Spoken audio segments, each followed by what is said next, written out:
What's up everybody, it's Sean here and I'm back today to give you a review of the Nike Air Foamposite 1 in this royal or international blue colorway. So this is the Nike Air Foamposite 1, which is one of the most unique and one of the most iconic Nike basketball sneakers of all time. Originally releasing back in 1997 and worn famously by NBA superstar Penny Hardaway, the Air Foamposite 1 has released in many colorways over the years, but it's pretty undisputed that this royal colorway is probably the most popular of them all. So even though Nike's calling this the royal colorway on the sneakers app, the official colorway for this shoe is actually international blue, black, white, and clear. And these are releasing in stores on September 13th for $240 US or $310 here in Canada. And these will be available at select Nike retailers, including the Closet Inc. here in Canada. The Closet Inc. is my go-to shop when it comes to Air Jordans or Nike Retros. They're independently owned and operated, based right here in Southern Ontario in Canada. So for all my Canadian viewers out there, I'll link the Closet Inc.'s website, their socials, all that good stuff down below. So check them out, support the independent shops, and if you do buy from them, be sure to tell them that you heard them through me. So the retail price for the shoe is definitely high. And in fact, I believe when they released back in 1997, they retailed for $180 US, which was unheard of at the time. But there's actually a fair justification behind the price point. So the manufacturing process behind the Air Foamposite 1 is actually quite complex. So first of all, you have to build custom molds for each specific size. And then you pour in a liquid polyurethane, which is then molded and then pressed together to form the shape of this outer shell. And part of the reason why this shoe looks like this is that it's actually inspired by the shell of a beetle. So when you think of it that way, and especially when you consider the original retail price nearly 30 years ago, the $240 US nowadays is actually not that bad. So diving into the details of the shoe itself, like I mentioned, the outer shell of this shoe, this is the Foamposite material. This is done in this pearlized or metallic blue colored finish and has this molded look to it running from heel to toe. So the last Royal Air Foamposite 1 dropped back in 2017 to celebrate the model's 20th anniversary. I don't own that shoe, so I can't tell you how this international blue shade compares to the OG Royal. But just from my eye test, I suspect that this shade is a little bit brighter than the original, but still a very nice shade of blue.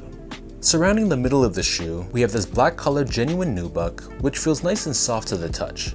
On the lateral side on the toe box, we have this embroidered mini swoosh done in a mix of white and blue. And then this nubuck covers all the eyelets all the way to the very top. Covering the top portion of the heel, we have this woven textile in black, and we have Penny Hardaway's 1 cent logo embroidered in the center of the back, again in a mix of white and blue. And then on the top of the heel of the shoe, we have this mesh layer, along with this heel pull tab, which helps get your foot in and out of the shoe a little bit easier. Turning our attention back to the front, so for the laces, these come with one pair of laces and they're a thick, oval-shaped lace in black. Underneath this, the tongue is covered in that open style mesh that we saw earlier on the heel of the shoe. However, we have a nubuck strip running down the center, along with this thick blue colored embroidery in the middle of that. And then on top of the tongue, we have this oval-shaped cutout, revealing Anthony Hardaway's 1 cent logo once again, and we have another woven pull tab on the top of the tongue as well. So this tongue is done in this one-piece booty-like construction, so it connects to the back of the shoe, giving the Foamposite more of a snug one-to-one style fit. And then next to this, the interior of the side walls of the shoe, this is covered in more of a tightly wound black colored mesh. For the insoles, these come with their basic foam blind insole, nothing too special here. We have a Nike swoosh stamped on the heel of the right foot and Air branding on the heel of the left foot. So the upper of the Foamposite 1, it sits atop this foam midsole which is encased within the shoe and not visible, and running from heel to toe we have a full-length Zoom Air unit for cushioning. Under the heel we have another Zoom Air bag as well, so this is going to be double stacked for that extreme level of cushioning. And you can see that visible carbon fiber as well. This is visible on both the lateral and medial midfoots. Turning the shoe over to the bottom, so here we have your classic and iconic Foamposite outsole. So the outer edges are done in this icy blue rubber. However, running down the center of the outsole, we have this herringbone style traction pattern done on this blue colored rubber. Again, in the middle, we have that visible carbon fiber shank plate, which helps with torsional rigidity and midfoot support. And we also have that 1 cent logo visible on the heel in white. So that breaks down the look and the construction of this pair. And for those wondering about sizing, to me these fit like most Air Foamposite ones. So I feel like for most people, if you're okay with a snug fit, go true to size. But if you have a wide foot or you just don't like that snug one-to-one fit, you could go up half a size as well. So in my case, I'm a true size 10, slightly on the wider side. I got these in a size 10 and they fit me, but they're definitely a little bit more on the snug side. And it comes down to personal preference. If I'm wearing thinner socks or I just don't mind more of that snug one-to-one contained fit, this true to size pair fits me perfectly fine. But for days where I want a little bit more wiggle room in my toes, then I feel like going up that half size would fit me a little bit more comfortably. But whatever size you normally wear for the Foamposites, just stick with that same size for this pair and it should fit you fine. Moving on to the comfort, so the Air Foamposite 1, first of all, it's extremely heavy and it feels like a tank on foot. Putting that aside, the underfoot feeling is actually quite comfortable. So straight out of the box, you have a decent amount of responsiveness with that Zoom Air, and you can feel that bounciness, especially underneath the heel of the sneaker. That makes sense considering Zoom Air is one of Nike's top cushioning technologies. Even though it's extremely dated, it's still extremely effective to this day. So again, I can feel the responsiveness and the bounciness underfoot right away, which makes it actually a little bit more comfortable than one would expect just by basing it off the looks of this shoe. Last but not least, in terms of the quality and craftsmanship, so the material quality is just your typical Foamposite materials. So we have this outer shell, but the one thing I enjoyed was this genuine nubuck, which covers the eyelets. They could have easily utilized a synthetic instead, but it just feels a lot better in hand. And I thought the overall build of the shoe was fine as well. It wasn't perfect, there were some glue stains around the area where the midsole meets the outsole, but in terms of anything major, I didn't see anything really wrong with this pair, and I thought it was fairly well put together.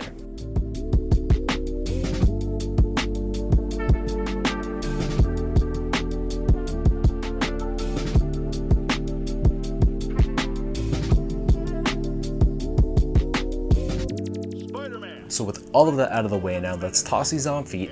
I'll lace them up and I'll show you guys how these look.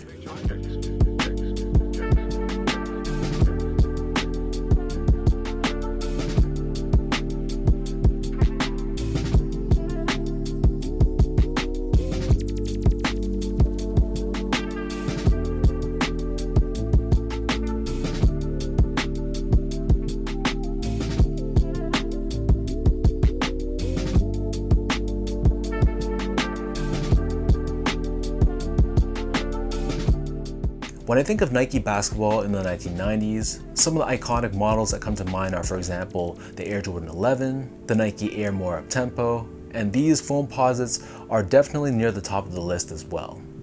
I didn't even realize that it's been 7 years since Nike brought back the original Royal colorway of the Foamposite 1. And while this international blue isn't exact, at least from my memory, I think it's close enough that a lot of Foamposite fans out there will be pretty happy with this. So let me know in the comment section down below, what do you guys think about this model and this colorway? I know it doesn't really fit today's aesthetic when it comes to those 2000s era running shoes. Those are extremely popular these days. So I don't know how the Foamposite fits in a typical person's wardrobe, but maybe this is just not a typical sneaker collector's shoe. This is much more of a 90s purist maybe, and I'm sure there's lots of Foamposite heads out there that are die hard about this silhouette. So I can only imagine how happy you are that Nike has brought these back. So leave your thoughts down below, and if you guys enjoyed this video, be sure to like, comment, and subscribe to my channel if you haven't yet. You can follow me on Instagram at esco8, check me out on X at sean.go spelled out, and visit my website at seango.ca. So thanks everyone for watching. Another huge shout out goes out to The Closet Inc. Appreciate all of your love and support, and I'll catch you all in my next review.